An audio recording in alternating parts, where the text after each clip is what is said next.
மகத நாட்டில் சண்பகவனம் என்று ஒரு காடு இருந்தது. அந்தக் காட்டில் ஒரு மான் குட்டி இருந்தது. அந்த மான் குட்டியுடன் ஒரு காகம் நட்பாய் இருந்து வந்தது.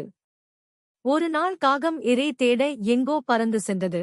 அப்பொழுது மானும் ஓரிடத்தில் இளம் பச்சை புல்லை மேய்த்து கொண்டிருந்தது. நாள்தோறும் நல்ல இளம் புல்லை மேய்ந்து திரிந்ததால் அந்த பெண் குட்டி கொழு கொழுவென்று வளர்ந்திருந்தது. புல் மேய்ந்து கொண்டிருந்த அந்த மான் குட்டியின் உடலைக் கண்ட ஒரு நரி அதைக் கொன்று தின்ன வேண்டும் என்று ஆகை கொண்டது. அந்த அழகான மான் குட்டியைக் கண்டவுடனே அதன் நாக்கில் எச்சில் ஊறியது. மானைக் கொன்று தின்ன அது ஒரு தந்திரம் செய்தது. மானின் அருகிலே போய், என் நண்பா, நலம்தானே என்று பேச்சைத் தொடங்கியது. நீ யார்? உன்னை நான் இதற்கு முன் பார்த்ததாகவே நினைவில்லையே. நீயோ என்னைத் தெரிந்தவன் போல் பேசுகிறாயே என்று மான் அந்த நரியைக் கேட்டது. மானே, நானும் இந்தக் காட்டில்தான் வாழ்கிறேன். ஆனால் நான் ஒரு பாவி. எனக்கு உறவினர் யாரும் கிடையாது. தன்னந்தனியாக ஒரு துணையும் இல்லாமல் வீண் வாழ்வே வாழ்ந்து கொண்டிருக்கிறேன். இன்று உன்னைக் கண்ட பிறகுதான் என் மனத்தில் மகிழ்ச்சி தோன்றியது. உனக்கு வேண்டிய உதவிகளைச் செய்து கொண்டு உன்னிடமே இருந்துவிட முடிவு செய்துவிட்டேன். என்னிடம் நீ இரக்கங் காட்டி அன்பாக நடந்து கொள்ள வேண்டுகிறேன் என்று நரி பதிலளித்தது. நரியின் தந்திரமான பேச்சைக் கேட்டு அந்த களங்கமில்லாத சின்ன மான்குட்டி மயங்கிவிட்டது. அது கூறியதெல்லாம் உண்மையென்று எண்ணி அதைத் தன் நண்பனாக ஏற்றுக் கொண்டு விட்டது. இரண்டும் ஒன்றாகச் சேர்ந்து சண்பக மரத்தினடியில் போய் இருந்தன. சிறிது நேரம் கழித்து அங்கு வந்து சேர்ந்த காகம் மான் குட்டியைப் பார்த்து, மானே, உன்னுடன் புதிதாக வந்து தங்கியிருப்பவன் யார் என்று கேட்டது. காக்கையண்ணா, இந்த நரி என்னோடு நட்பாயிருக்க வந்திருக்கிறது. மிகவும் அன்பாகப் பேசுகிறது என்று மான் குட்டி கூறியது. மானே, புதிதாக வந்தவர்களை உடனே நம்பி விடக்கூடாது. ஒருவனுடைய குலமும் முன் நடத்தைகளும் தெரியாமல் அவனுக்கு நாம் இடம் கொடுக்கக்கூடாது. அப்படி இடம் கொடுத்தால் பூனைக்கு இடம் கொடுத்து மடிந்த கழுகைப் போல துன்பமடைய நேரிடும் என்று காகம் கூறியது. அதைக் கேட்ட நரி காகத்தைப் பார்த்து, ஏ காகமே, நீ இந்த மானோடு நட்பு செய்யும் முன்பு உன்னுடைய குணம் என்னவென்று ஆராய்ந்தா இதில் நட்பு கொண்டது? நீங்கள் இருவரும் இப்போது உண்மையான நண்பர்களாய் இல்லையா? அதுபோல ஏன் என்னையும் கருதக்கூடாது என்று மிகவும் தந்திரமாகக் கேட்டது. இதைக் கேட்ட மான்குட்டி, நரி சொல்வது சரிதான் என்று மனத்தில் தீர்மானித்துக் கொண்டது.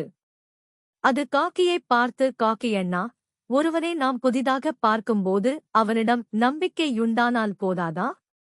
அவனைப் பற்றி யாரிடம் போய் நாம் விசாரிக்க முடியும்? அது ஆகிற காரியமா? இது நம்மோடு இருக்கட்டும் என்று நரிக்காக பரிந்து பேசியது. கடைசியில் காக்கையும் அரை குறையான மனத்தோடு சரியென்று ஒப்புக்கொண்டது. அதன் பின் அவை மூன்றும் ஒன்றாக வாழ்ந்து வந்தன. ஒருநாள் நரி மான் குட்டியைப் பார்த்து, ஓரிடத்தில் அருமையான பயிர் பச்சை பசேல் என்று வளர்ந்திருக்கிறது, வா, உன்னை அங்கே அழைத்துச் செல்கிறேன் என்று கூப்பிட்டது. மான் அதன் கூட போய் நன்றாக வளர்ந்திருந்த அந்தப் பயிரை மேய்ந்து பசி போக்கிக் கொண்டது. நாள்தோறும் அந்தப் பயிர் கொல்லைக்குப் போய் மான் மேய்ந்து வரத் தொடங்கியது. தான் விதைத்து வளர்த்த பயிர் அழிந்து வருவதைக் கண்ட கொல்லைக்காரன் தன் பயிர் கொல்லையில் வலை கட்டி வைத்திருந்தான். வழக்கம்போல் மேயப் போன மான் அந்த வலையில் சிக்கிக் கொண்டது. என் உயிருக்குயிரான காகமோ நரியோ வந்தாலொழிய என்னால் பிழைக்க முடியாதே என்று தயிரில் சுத்தும் மத்தை போல் மான் குட்டி மனத்துயரத்தோடு துடித்துக் கொண்டிருந்தது. அப்போது அந்தப் பக்கமாக வந்த நரி மான் வலையில் சிக்கிக் கொண்டிருப்பதைப் பார்த்து, என் நெடு நாளைய எண்ணம் இன்று நிறைவேறிற்று.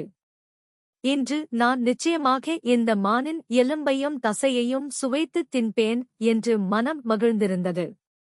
மான்குட்டி அதைக் கண்டவுடன், நரியண்ணா, நரியண்ணா, விரைவில் என்னை விடுவீங்கள் என்று கதறியது. மானே, இன்று எனக்கு நோன்பு நாள். இந்த வலை தோல் வலையாக இருப்பதால் இன்று நான் இதைத் தொடவும் கூடாது. நாளைக்கு நான் நிச்சயம் இந்த வலையை அறுத்து உன்னைக் காப்பாற்றுகிறேன். ஒரு நண்பனுக்காக நான் உயிர் விடவும் தயாராயிருக்கிறேன் என்று வஞ்சகமாக பதில் கூறியது அந்த நரி. பிறகு கொள்ளைக்காரன் வந்து மானைக் கொன்று போடும் நேரத்தை எதிர்பார்த்து ஒரு செடி மறைவில் பதுங்கிக் காத்திருந்தது.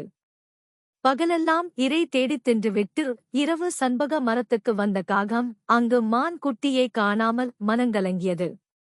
அந்தக் காடு முழுவதும் பறந்து சென்று அதைத் தேடியது. கடைசியில் பயிர் கொல்லைக்கு வந்து அது வலையில் சிக்கிக் கொண்டிருக்கும் பரிதாபக் காட்சியைக் கண்டது. அறிவுள்ள மான் குட்டியே, நீ எப்படி இந்த வலையில் மாட்டிக்கொண்டாய் என்று காகம் கேட்டது. காக்கையண்ணா, எல்லாம் நீங்கள் சொன்ன பேச்சைக் கேளாததால் வந்த பிழைதான் என்று துயரத்தோடு கூறியது மான். நண்பர் நரியார் எங்கே காணோம் என்று காகம் கேட்டது. என் இறைச்சியை தின்பதற்காக இங்கே பக்கத்தில் செடிகளுக்குப் பின்னால் ஒளிந்து கொண்டிருக்கிறது என்று மான் குட்டி கூறியது. அப்போது வலை போட்ட கொள்ளைக்காரன் வந்து கொண்டிருந்தான். காகம் உடனே மானைப் பார்த்து, இதோ கொள்ளைக்காரன் வருகிறான். நான் சொல்லுகிறபடி கேள்.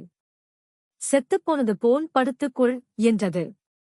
உடனே மான் குட்டி அவ்வாறே செத்த பிணம் போல் கிடந்தது.